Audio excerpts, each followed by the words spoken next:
emergency for the first time in This is Jim, and Receiving this message. We are Ken Jennings and John Roderick. We speak to you from our present, which we can only assume is your distant past, the turbulent time that was the early 21st century. Fearing the great cataclysm that will surely befall our civilization, we began this monumental reference of strange and obscure human knowledge. These recordings represent our attempt to compile and preserve wonders and esoterica that would otherwise be lost. So whether you're listening from an advanced civilization or have just reinvented the technology to decrypt our transmissions, this is our legacy to you. This is our time capsule. This is the Omnibus.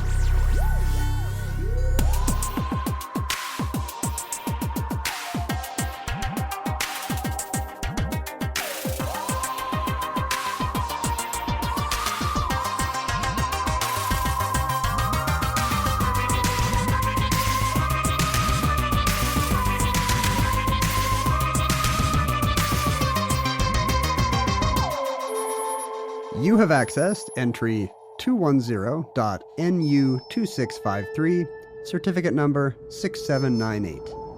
Checkerboarding.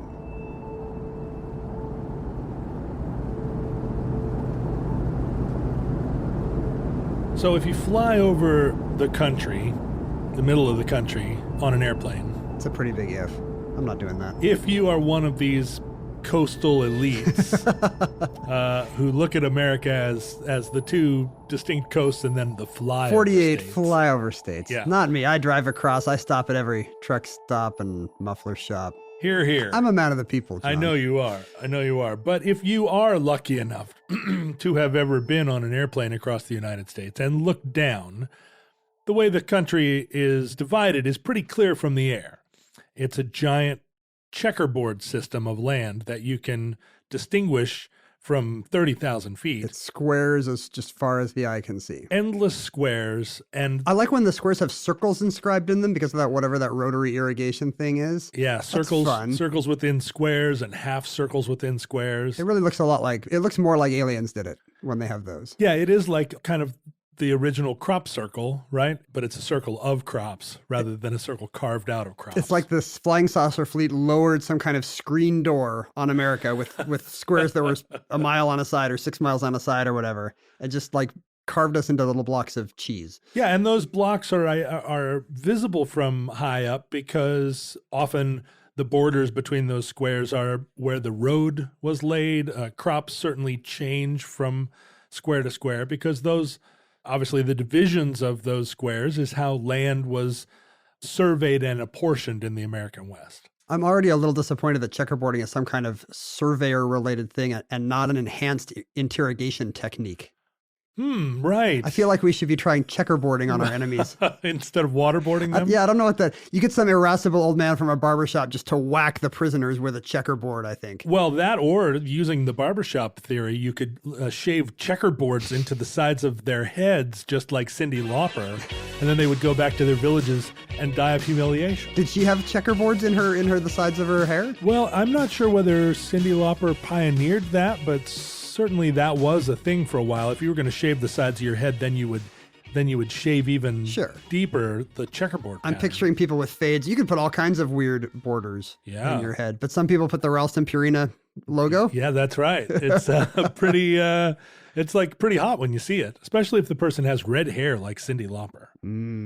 But no, this was actually being done not to redheads, but to I was gonna say Redskins, but we don't say Redskins. No, anymore. we don't. It was being done to the American West. It was being done it was a way of surveying and cataloging the land of the American West east of the Appalachians. Oh, wow. So when you say West, it's really most of the country. It's everything. During the colonial period and during sort of the tenure of President Jefferson, there was all this curiosity about what lay west. And how I've heard some of Jefferson's weird theories. Like he thought there'd be mountains of salt, because he was an amateur scientist. Right. He thought there might be an entrance to like some kind of hollow earth. Even Jefferson thought it could be. Who knows what it could be? The sky was the limit for these people. Well, and people were searching for the Northwest Passage, like a ship route through the North American continent Right. Until fairly late. That was one of the reasons he sent Lewis and Clark to the west, to see if going up the Missouri River, they could arrive at some way to reach the Pacific Ocean. I was reading about there is somewhere on the Continental Divide, there's both a lake and I think a stream that does empty into In both directions. Into both oceans, like from one end of the lake. I think it's Isa Lake in Yellowstone. The west end oddly drains eventually into the Missouri and the Mississippi, whereas the east end eventually drains into the Snake, Columbia. Shouldn't it be and the Pacific. opposite? Yes, but the Continental Divide, it's very hard to show on a Wow. podcast. I'm gesticulating Yes, wildly you really here. are. The Continental Divide takes a horizontal east-west turn there, Right. and the lake runs that way, and so it's just diagonal. It's like how the Panama Canal, Right. the west end actually goes into the Atlantic, and vice versa. What a switcheroo. Isn't that crazy? So there is a Northwest Passage if you're like a little trout, Right. Like a turtle. Somehow that is the one lake that connects the western waterways with the eastern ones. Well, that sounds like a topic for an episode of Omnibus. Maybe we can revisit that lake in a future time. What you're saying is you'd like me to stop talking about this thing so we can go back to talking No, I love it. about I think we should make it a policy of this show that we go back and basically revisit all the things that we talk about as asides. Well, since we're speaking to people that have the full volume, presumably we've been able to record thousands of these before our untimely deaths. You could just stop listening to this right now and thumb through your volume and find the one about Isa Lake. I feel like it's much different that they have downloaded all of them into their supercrania and they're able to access it's like a constellation to them or a web of information. So they have it all at hand. That would be great. I mean, and they're probably some kind of hive mind. They're right. Giant bumblebees or corals or whatever. Obviously. So different parts of the hive are right now listening to an episode about this lake in Yellowstone that you and I have not even recorded yet. Oh my God. What a world. Don't talk to me about time travel, but do talk to me about surveying in the American West. Tell me more, John. So Jefferson set up this system called the Public Land Survey System, and it was codified in the Land Act of 1796. Oh, wow. And it stipulated, that's right, all Going the way back. back. It stipulated that everything west of the colonial states would be surveyed according to a checkerboard that was 6 miles per side, squares that were 36 square miles. It's a grid, and it essentially goes to the Pacific. To the Pacific. And it had to incorporate, as time went on, it had to incorporate some of the ways that California and Texas were already surveyed by the Spanish government. I see. At the time. It had to incorporate the way that Florida was surveyed by the Spanish. Native peoples, they weren't so worried about. But Well, if the Spanish had their own lines, we'd be like, well, okay. That's right. And native peoples were not thrilled about this as time went on. I think initially... Did it turn out there was a downside for them? Initially, there were just lines drawn on maps and in people's imaginations. But as time went on, this became a real a bone of contention, let's say. Sure, because I assume the idea is not just here's how we're going to record distances and latitudes on maps. It was also like, here are different parcels we could do different things with and give away even, right? Right. Well, so early on, the American West was terra incognita, and it was... Terra nullius? No, it was not terra nullius, but it was... At one point it was. But was. after Jefferson draws his grid, now it's terra squarius.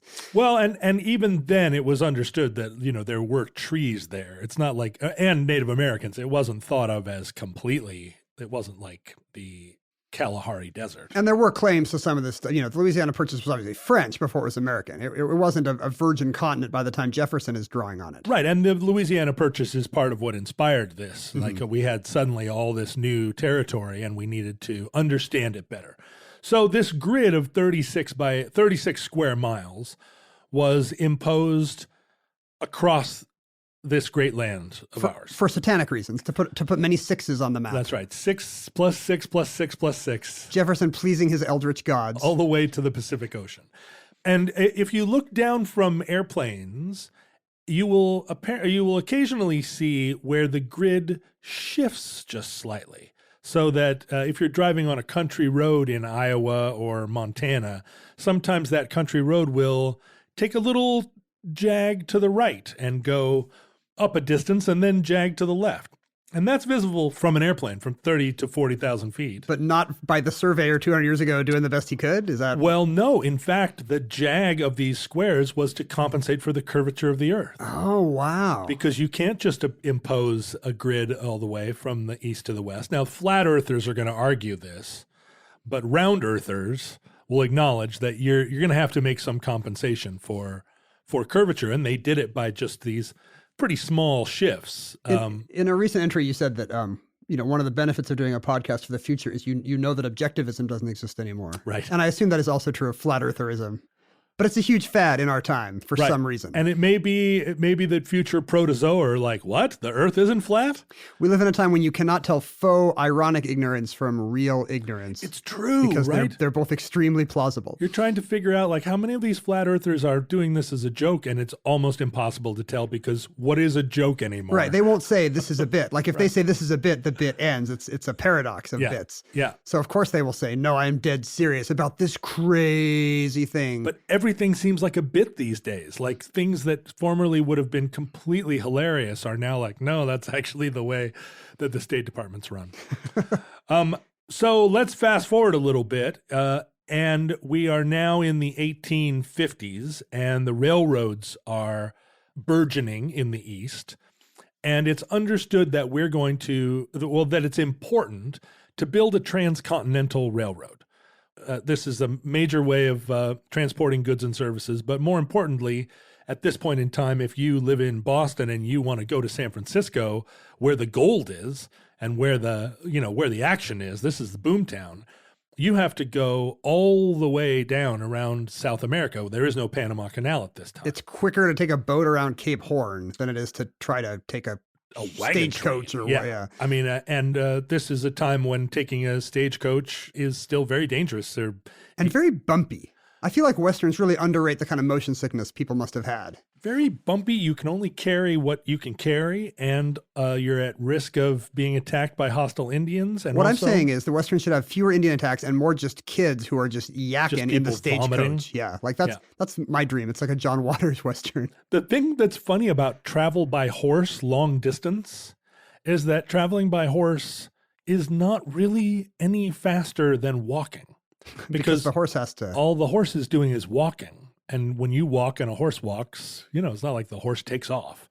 Horses can gallop faster, but that's not how you cross America. Right, not at distance. Like I think at distance, humans are faster than other mammals. Right. Just because we have the stamina to avoid predators and they don't. A horse can gallop for a while, but then it's got to rest and get watered. And rest or lay down and die, as they so often did. Probably. You probably don't want that unless you have a fresh horse waiting. Right. No, horses are worth money, and were even then. Well, you just don't want to be stranded because you ran your horse too hard. Well, the advantage of a horse or an ox is that it can pull a cart. But if you were a barfy little kid, I think your parents would just say, get out and walk, unless you were a little baby. Sure. They'd make you walk. And I think you see on these wagon train, these epic murals that are painted in the state houses of Western states. WPA murals with lots of covered wagons. Yeah, there are a lot of covered wagons and people just walking along because that's what that was probably the easier way to go about it. Well, my ancestors were not the 1% that had covered wagons. That's right. We walked, we Mormons. You did. We're early fitness buffs, kind of that kind of lean Osmondy physique. That comes from walking across the West because we didn't have oxen and horses and whatnot. Right. You were kind of chased out of Illinois and then walked to Utah. Yeah, which is not what you want. Like if you get in trouble in Illinois, I do not recommend walking to Utah because there's Rocky Mountains in the way. Yeah, well, or half of the Rockies. You should try to get a parent to wire you money and take a train to Milwaukee. Right. Take a train, precisely. But at the time, there were no trains from Illinois to Salt Lake City. So it was a massive project to build these railroads into the American West. Insanely expensive, I assume. I can't even imagine it. Insanely expensive, and something that was understood to be in the national interest, but that was being undertaken by private companies. Because that's the American way. And this was, now we're during a period in the Civil War where railroads are really important to the way the war is being conducted. And it's now even more so understood that railroads are the future of the country. I'm thinking of Sherman wrapping up the rails, wrecking the rails wherever he went, tying them in knots called Sherman's, what do they call them? Sherman's neckties, and hanging them on trees. Yeah. Owned. Well, and I mean, it's the theme of the song by the band, The Night They Drove Old Dixie Down. Is that a song about railroad ties? Well, it references the railroads. I just remember that the people were singing. Is that what?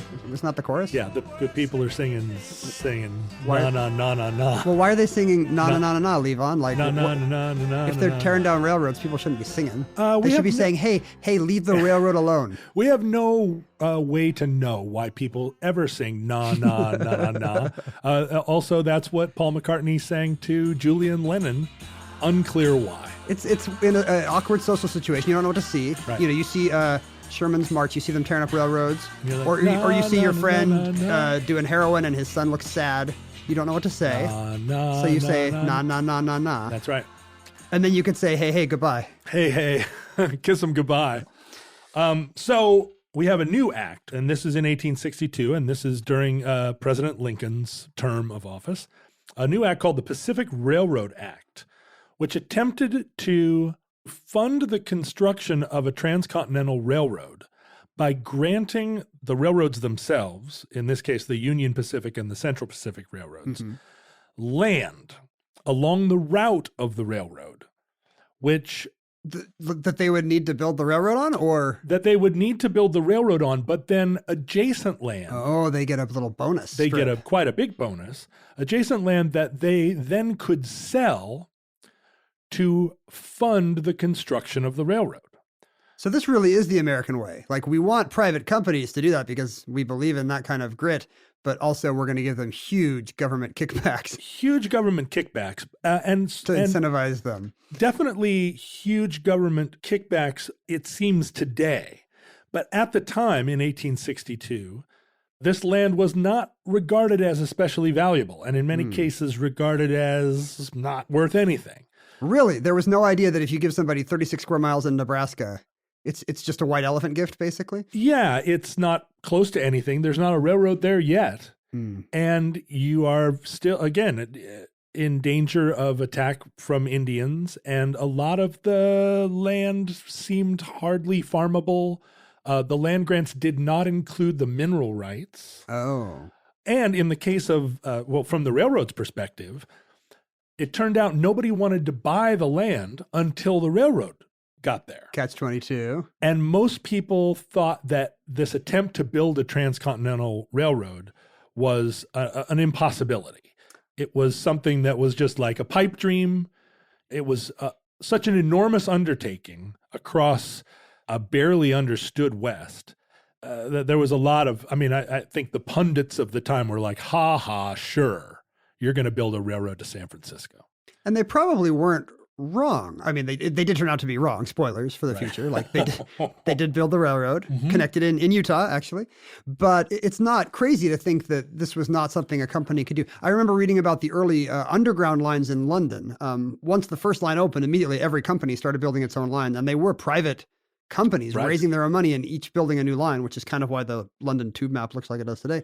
But they all went under. Like a few years later, they all had gone under. 7 of the had gone under, and they needed some American millionaire to bail them out. So it's not crazy to think that this is just too much for a private company to do. Yeah, there was not an understanding that there was like the mineral rights and the timber rights and the water rights and the grazing rights. And then fast forward 50 years, the oil rights would be worth so much money. It was felt that land was just prairie covered with buffalo, hostile Indians, and rock that didn't even function as grazing land. When you say checkerboarding, are you saying they gave alternating plots to the railroads? Or the way the railroad land grants worked is if you take these 36 square mile checkerboards and you divide one of those 6x6 squares into 1 mile square sections. Which is what they would do. Often it'd be townships divided into sections. Right. And so a township is the 36 square mile section, and then a section is a 1 mile square. So a township is composed of 36 sections. Correct. I can still picture this. This is not like the four-dimensional shape episodes yet. Right. And so as the railroad was being built, there was a 10-mile border on either side of what the plot of the line was going to be. And within that 10-mile section... Is it 10 miles on each side? 10 miles on each side it's a of the 20-mile swath through the west. Right. Every odd-numbered square, because these squares were given numbers, odd to even, and from Washington, D.C., you could basically identify each one of these 1 mile square quadrants by its number all the way across the West. It was a great system of organization. Each odd-numbered square that the railroad touched belonged to the railroad within that 10-mile swath. So every odd-numbered square was given as a grant to the railroad to construct itself, and every even-numbered square was retained by the federal government. And so they really did alternate like the black and red squares on a checkerboard. That's right.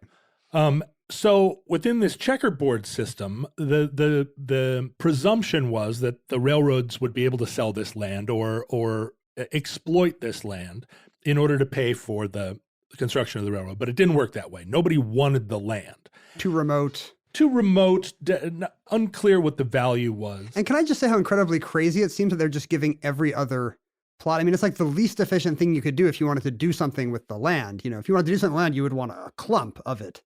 And instead, you've created these little boxes that only meet at corners. So it's, it's not really clear. Your land doesn't even border your other land. Right. Although a square mile is quite a bit of land if you're just a single sort of farmer or investor. Sure. It would be extremely hard to farm a square mile with 1862 technology. But the railroads did not see this as a financial advantage, and no one thought that this land grant process was much of a boon. It was still a boondoggle. So it's not even a corporate kickback. It's a corporate kickback that the corporation doesn't even really want doesn't want and can't exploit. And the railroads were not like broadly owned by thousands of stockholders. They were still owned by a very small group of people who were trying to profit from this. Maybe one large man with mutton chops and a pocket watch. Yeah, that's right. Vest. This is pre JP Morgan era. We don't have the railroad robber barons yet. No, there are still top hats involved in how they're costumed. Still top hats. So in 1864, now during the height of the war, the railroads were further incentivized by the issuance of bonds, government bonds, cash money that was guaranteed by the land. And these are the other sections, the non-railroad sections? No, these are still guaranteed by the sections that they own. The railroad is issuing these bonds. No, the government is giving them the money, the cash money to construct the railroad. I see. Against the value of the land that they've already given the railroad. And they also grant the owners, the future owners of the land, the mineral rights, which becomes very key later on when it's discovered that there are a lot of minerals and oil and natural gas in the American West. In addition to that, the railroads are given construction costs for the construction of the track, and different construction costs apportioned out in 40-mile sections, depending on whether you're building track on flat land, hilly land, or mountainous land. The amount goes up for rough terrain. Yeah, it cost $16,000 in 1860s money to build a mile of railroad across flat land. It cost $32,000 to build it across hilly land. And I'm sure it was hilariously decided what constituted hilly land. There's probably some very, very detailed description of the angle of the hills and the height differences. Well, and the government had stipulations about how steep the grade could be.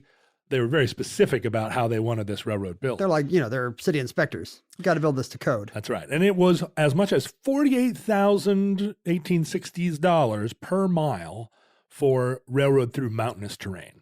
Because you got to dynamite. That's right. And build trestles and so forth. So, and this obviously benefited the state of Utah. This was a big cash infusion as they drove that golden spike. All the mountain people high-fiving about their terrible, unlivable states. And in 1864, that checkerboard land grant was extended to 20 miles on either side of the track. So the railroads controlled all the odd-numbered squares that fell within that 20-mile border along the route of the track from one end of the country to the other. I think I've read that the idea is that they thought the government would get better workmanship in this way because, the railroad would have reason to not want shoddy track. Right. If it was going to own the future of the land they're around, they were incentivized now. And people did start to, as the railroad moved west, they started to see, sure, if you're going to build a town along this railroad, if it succeeds in its quest, it's just like the interstate highways are wonderful places to build Denny's and Sherry's and Texaco stations. Although, do they still build Texaco stations? I guess they're all Chevron now, right? And Shell. Is that true? BP. I don't even know if there is a Texaco anymore. I'm just sad they don't have the spinning 76 balls. Yeah, the 76 of balls. my childhood. Or Esso, you put a tiger in your tank. And all the other cities died that don't get Perkinses. Yeah, or the Perkins out by the highway steals all the customers from like Joe's Diner that's in the little town along Highway 40. Oh, poor Joe drinking himself into an early grave now. Sure, so Joe's Diner and that little town dries up and goes away, even though there isn't really a town along the freeway. It's just a rest stop. An IHOP and a Arby's. So this apportionment of the land to the railroad still wasn't really seen as much of certainly not like a rich delivery of free money to the construction of the railroad because it's so darn expensive to build this path across the states. At what point did people realize that had the government in fact given away the store? Well, no, and in a couple of ways. Like, for instance, James J. Hill of the Northern Pacific Railroad ended up selling 900,000 acres of his land grants to the Weyerhaeuser Company.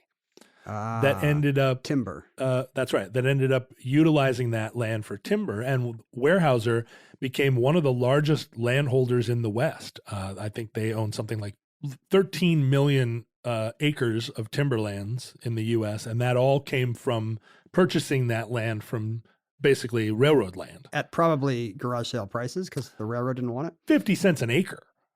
It was just surplus land that James J. Hill wasn't going to do anything. So much land sitting around. Well, to this day, you can look at the map, aerial photogrammetry of the Pacific Northwest, and you can see a checkerboard of what has been, I hope I'm not cutting to the chase here. You can see the checkerboard of what has been lumbered. Is that a verb? Logged. Timbered. Timbered? Because it's a guy saying timber? Let's say logged. And what has not. So, from the air even, you can see what looks like these Ben-Day dots of a Liechtenstein painting. Right. And when you get close, you see that it's essentially Minecraft. It's a square of green and a square of not green and a square of green and a square of not green. And that created a lot of problems. I mean, as you can imagine, it created a lot of problems from the preservationist standpoint. Sure, ecologically, you need animals that can migrate across infinitely small geometric points. Right. Because that's where the forest now meets. Little point where there are just two trees on either side and all the little critters. If that little marmot sets 1 foot on the wrong side of the border, it's going to be a hunter or it's deforestation or,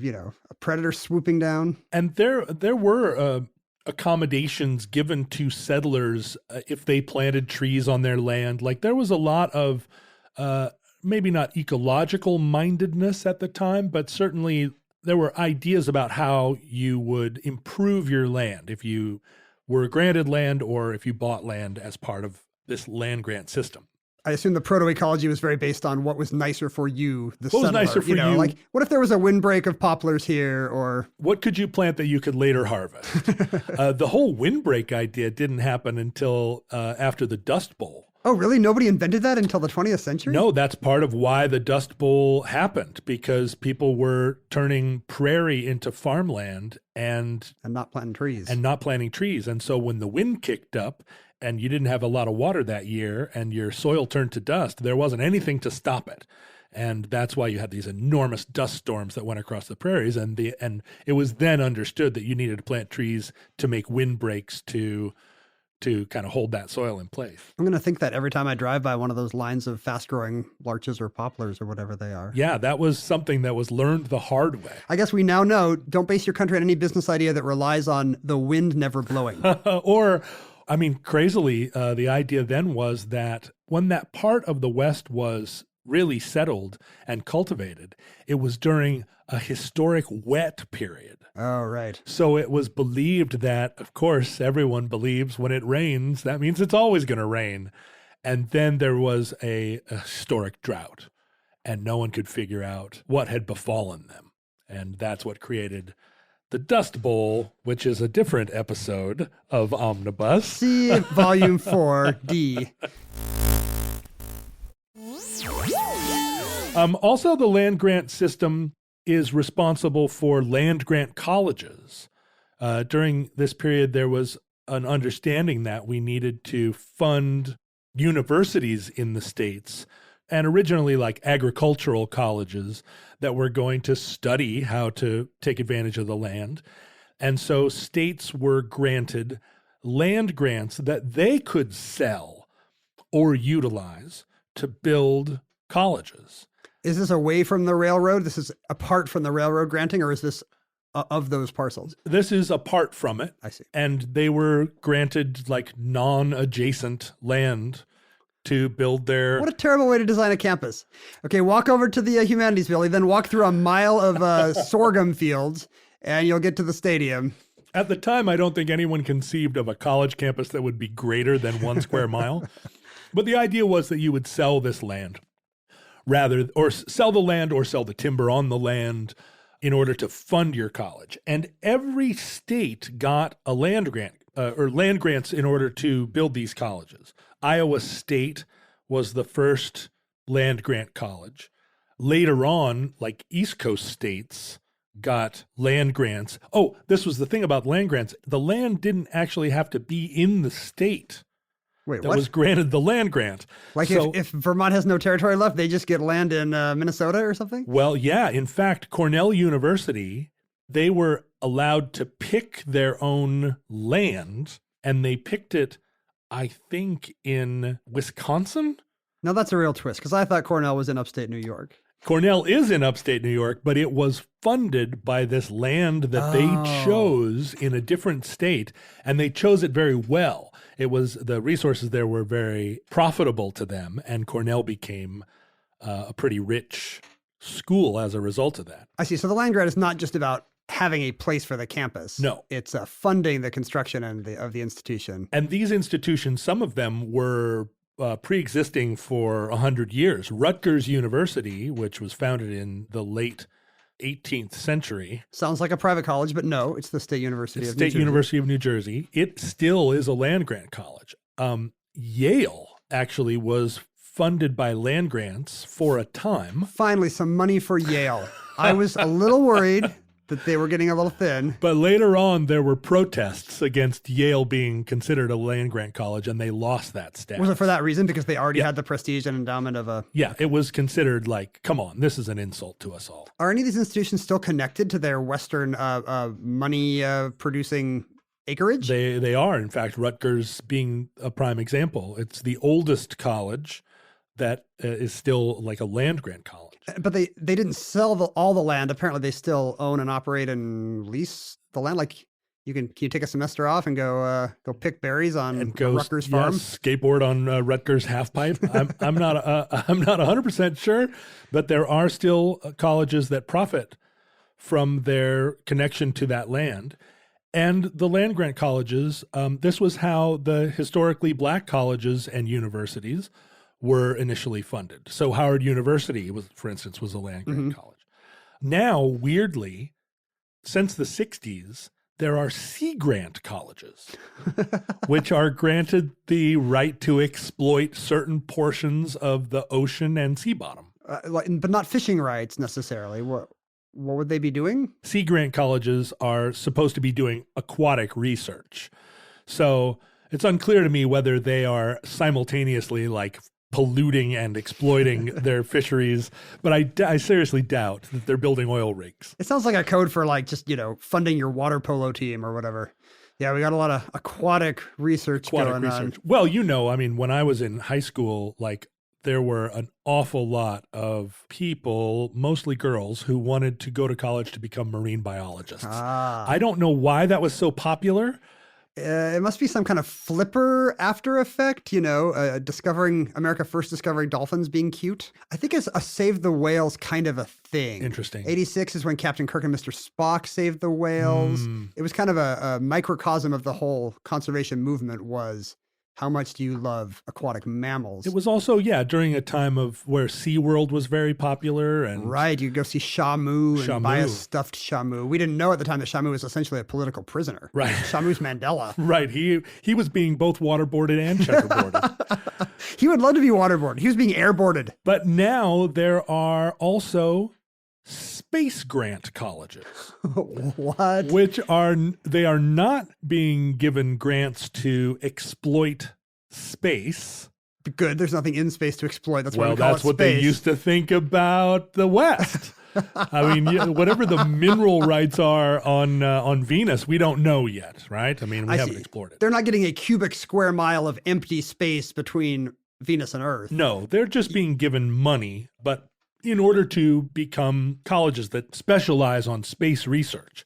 This happened in 1988, so space grant colleges are still a fairly recent development, but not as recent as sun grant colleges. I was like, is it going to be time grant colleges? You get the Renaissance. Once time travel is invented, you get to go pillage Tuscany and strangle the Borgias and take their little sacks of filthy lucre. Can you imagine colleges choosing different times and places? Like, I'm going to want the golden horde of the Mongols. I feel like we could really harvest a lot of emeralds there. Well, it's almost true. I mean, if you go to Yale Library or Harvard Library, they certainly have specializations, right? I mean, how many Gutenberg Bibles do you need before you really want to go back and take that era? And I guess you'd be hurting other institutions. If we actually do go back and start taking all this stuff, it'll just start to vanish from the British Museum, like in a Back to the Future photograph. Oh, too bad, Elgin Marbles. The University of Florida went back. Go Gators! Sun grant colleges are empowered, I guess, to study sustainable energy. But that only happened, the advent of sun grant colleges only happened in 2003. So we're yet to really see that flood of sun grant graduates take over the sustainable energy with their beautifully bronzed skin. Although that's probably starting to happen even now. It seems like these are largely symbolic. Well, nobody has divided the sun into odd and even numbers, right? No, but real cash is involved. So it's unclear where that cash is coming from. Right. The asteroid is not collateral. Right. Although I have heard NASA has estimated, I think, that if you were to mine all the precious metals and rare earth metals or whatever in the asteroid belt, there would be billions of dollars for every American man, woman, and child. Right. So maybe we live in a time where we're speaking to a new time of plenty, where the asteroid belt is being harvested by prospector types. We may be speaking to people who are living on asteroids at asteroid mining colonies. They have no teeth. They're old-timey prospectors, with making sourdough bread. Well, but they've seen the C-beams glitter off the Tannhauser Gate. They've seen cans of beans glitter off the Tannhauser Gate.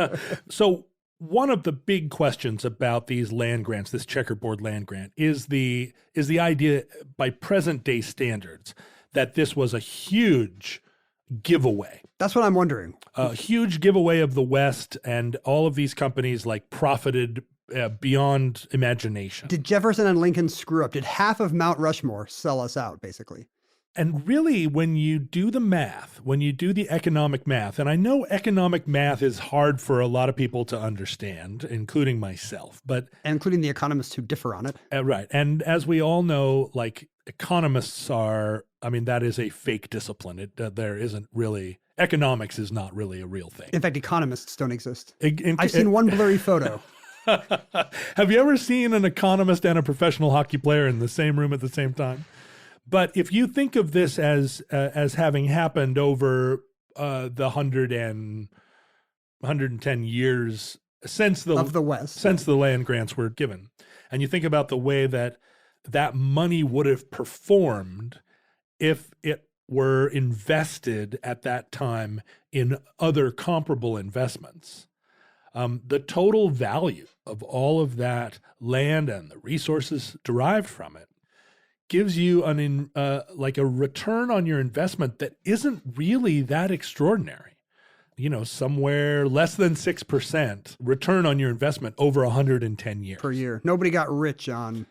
I mean, a lot of people did get rich on it, but it wasn't the land and the resources on it that made the railroad barons as wealthy as they were, as much as the exploitation of the whole notion. And you could say that the railroads couldn't have been built otherwise. Right. And so the profits derived from private enterprise exploiting the commonly held land, certainly if you were making an argument for the nationalization of the railroads, you could say like, well, you've profited enough. Is that what you're doing here, Father Coughlin?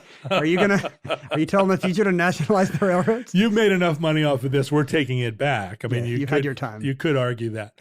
But ultimately, like compared to the oil leases on the North Slope and what the oil companies paid for those leases, right, compared to what would have happened if the federal government just held on to the oil rights of that federal land and hired oil companies to process it rather than just granting them that. The oil companies have made a lot more money than the railroads did. They're doing okay. The oil companies are doing okay.